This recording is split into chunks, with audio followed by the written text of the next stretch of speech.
What's going on, insecticidal gang? Welcome back.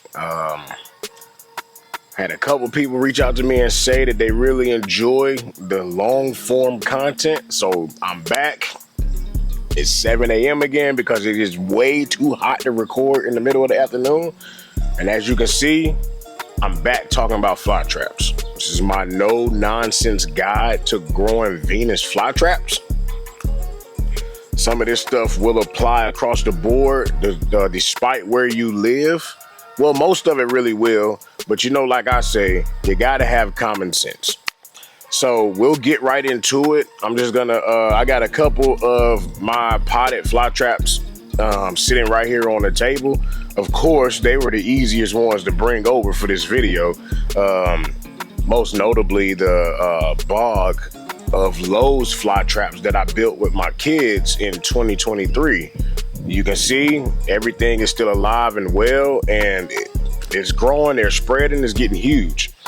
So, first things first, most of us got into the hobby of growing carnivorous plants because of these right here, Venus flytraps. They're some of the most captivating plants that you can find out in nature, in my opinion.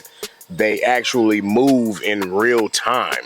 You can sit out long enough and watch them catch bugs in real time. It's like one of the most fascinating things. Sarracenia are cool, sundews are cool, but nothing quite grabs that has that wow factor that Venus flytraps provide you.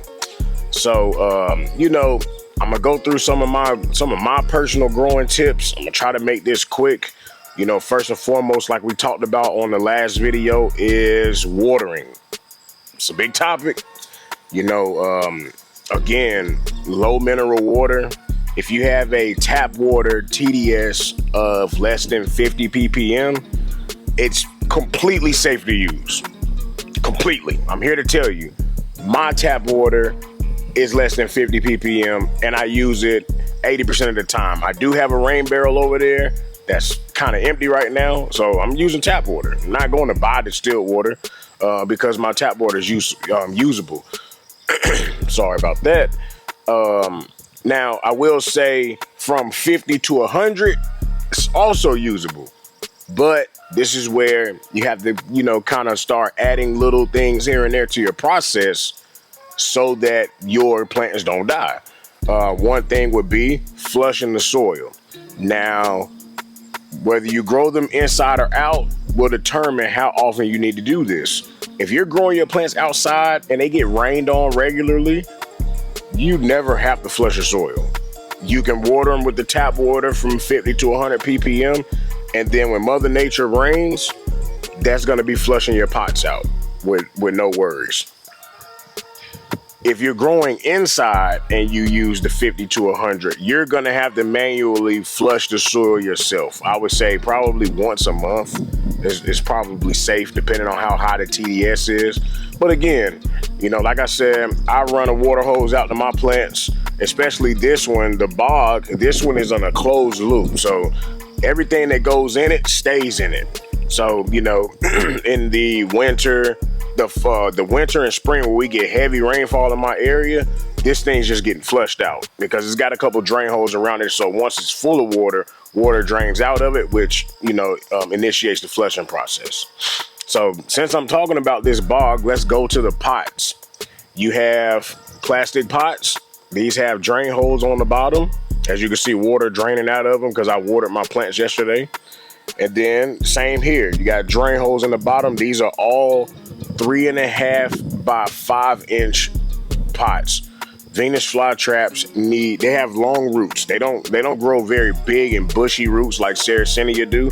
They have just very small amount of roots, but they can get pretty long. So as you can see, I put all of my plants in taller pots.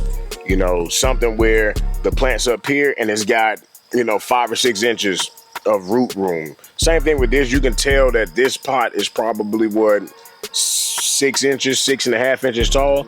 Same thing, gives the plants plenty of room to root down into. That's what you want. You don't really want very shallow pots. I like to believe that having them in a taller pot pulls them up away from your water level if you're using the tray method. The further away the plants are from that, the more healthy root growth you get, and in my opinion, the more robust your plants become. So like I said, a taller pot is a better pot.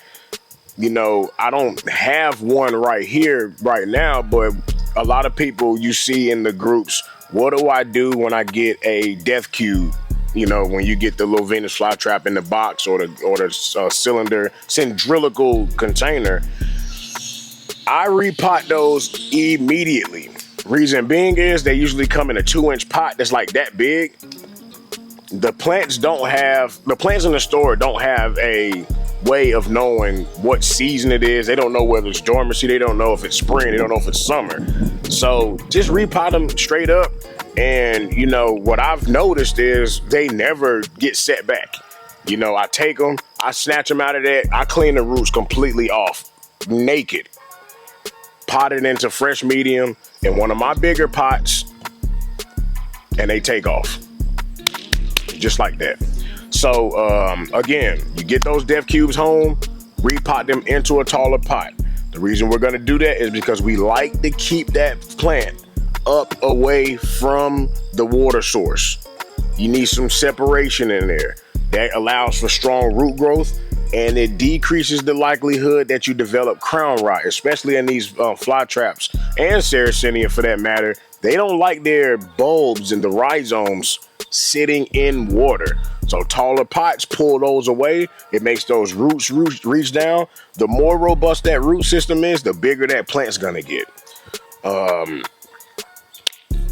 Next topic, my favorite one of all, sunlight. Sunlight. I'm getting beamed right now from the sun. You want to make sure these plants are getting light. So I say this a lot because I started to notice something.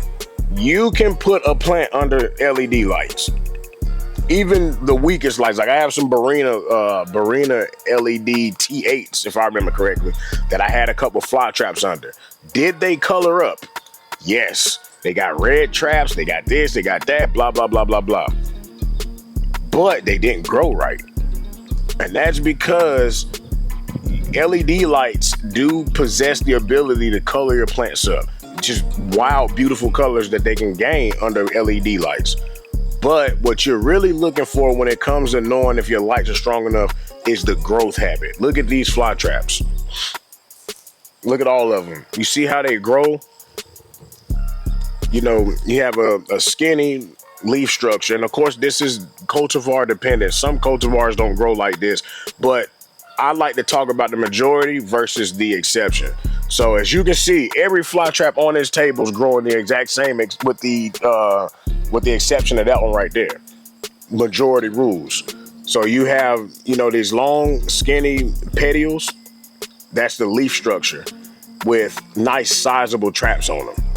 That's what you're looking for. And you have to have some absolute strong LED lights to pull this type of growth habit out of your Flytraps. If you follow Doug Pike on Facebook and Instagram, he has figured it out. I love his indoor grown Flytraps. They look absolutely amazing. So the easiest way to get this type of growth, Mother Nature, full sun. If you have it available to you, just stick them outside. It really is easier than trying to grow them indoors where you got to deal with mold, you got to deal with stagnant water, you got to deal with, is it enough light? This is always going to be enough light. Now, of course, if you live in Nevada or, you know, somewhere like that, Phoenix, Arizona, when you're in the desert and it gets 120 degrees, you kind of got to change that process, shade cloth, things like that. But like I said, I want to talk about the majority. Sticking these things out in full sun, it literally makes your growing experience more enjoyable because the sun's doing all the hard work. You're not matching par and all of these different things and trying to shop for lights and making sure you got the right lights. Mother Nature is going to handle it for you.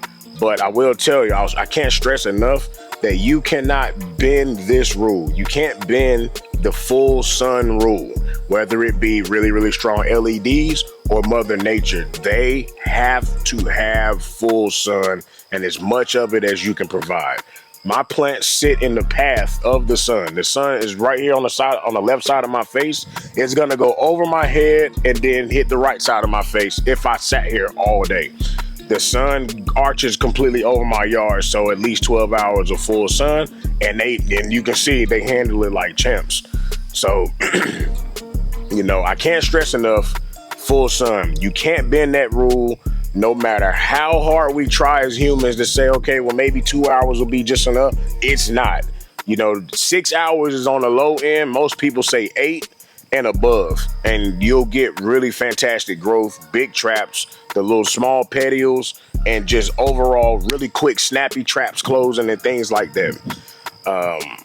But yeah, last but not least, I'm just going to touch on your soil mix.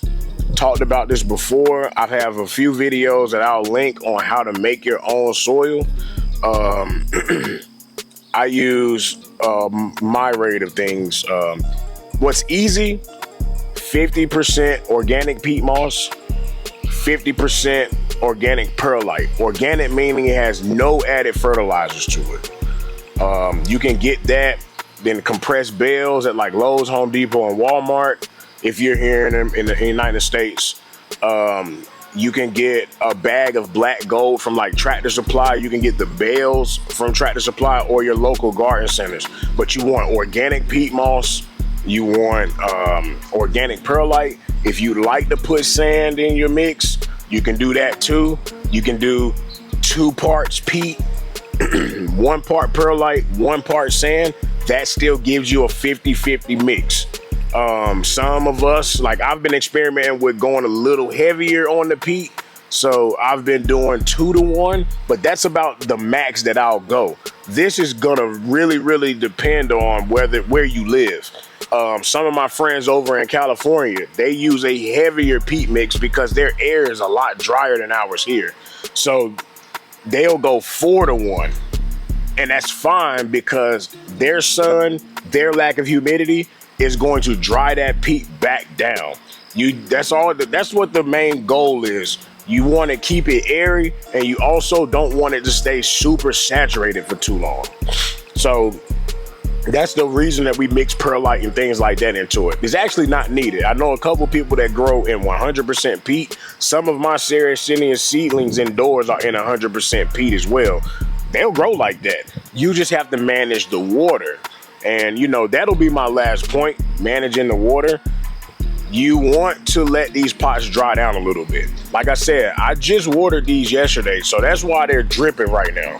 But typically, I water them and I let them go dry. And then once the trays are dry, I just come out every day and pick up a couple pots. Let me see what this one feels like. Let me see what that one feels like. What I'm looking for is a weight change. Once the weight starts to go down and the pot starts to get light, then I know it's time to water, because wet peat is super heavy. Like this pot probably weighs like 2 pounds right now, just based off of what I can feel. Once they lighten up, you can tell they'll be feather light once the peat starts to dry down. These pots dry from the top going down to the bottom. So even if the top, 25% of the pot looks dry, you'll still have moisture down in the bottom. So it's not as like this dire emergency to water them as soon as the trays start to go dry, or to even keep water in them. Some people keep their plants like that, but I'm here to tell you, I've personally received plants from growers, whether I bought them, trades, or whatever, and get a plant that's got roots this big. And I know that is because they kept the plant too wet. The reason that's an issue, oxygen. The plants have to have oxygen, whether even aquatic plants have some sort of oxygen component that they need to their roots for the root growing aquatic plants. These are no different. When you'll see people say, oh, they're bog plants, and they'll show you a picture where some Sarracenia are growing out of the water. The difference is that's Mother Nature, and Mother Nature has a way of making sure that her babies are taken care of. she is stripped of that opportunity when we put these plants in pots. So it's up to us. We have to do some of Mother Nature's work for her.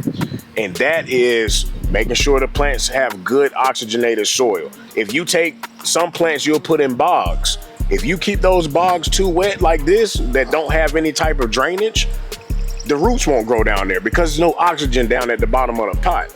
So when you let those things dry down, you're allowing oxygen to be reintroduced into the bottom of the pot.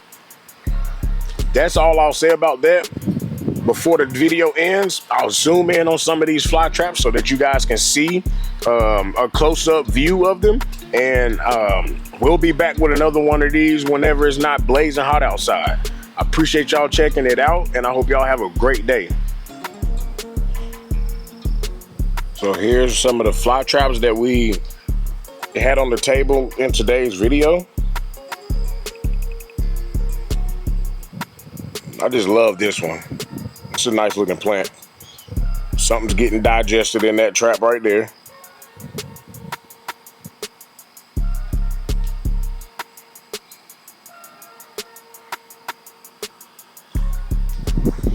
And here's another one. In the video, I didn't necessarily touch on, triggering the traps and things like that. I mean, there's so much information out there. I didn't really touch on it, but if I need to, I will say I try to refrain from triggering the traps. But as long as they're in full sun, they're usually fine if you trigger one or two, because they'll get plenty of energy from photosynthesis. They have hairs inside of the traps that make them close when a bug walks on the inside of the trap. And you'll notice if you try to feed one dead bugs, they won't stay closed. They'll open back up after a little bit. That's because the plant needs continuous stimulation for it to start the digestion process. So a bug that is alive will provide that stimulation and make that trap seal shut, like the one that was on the first plant that I showed you. You'll also notice that all of these have flower stalks on them. I never cut them. I just leave the plants alone to do their natural thing, man. But yeah, this is one of my bogs that I built with my children. And sometimes they'll come out and water it, sometimes they won't. But if you need to know how to build a bog, I have a couple videos on my channel as well for the people that's new here. But yeah, man, I appreciate y'all again for checking the video out. That's all of the fly traps.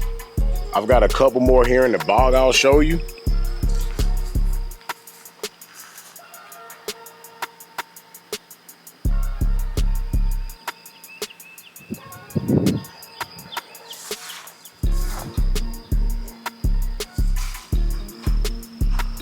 With a bunch of ripe seed pods. I need to come out here and clip them.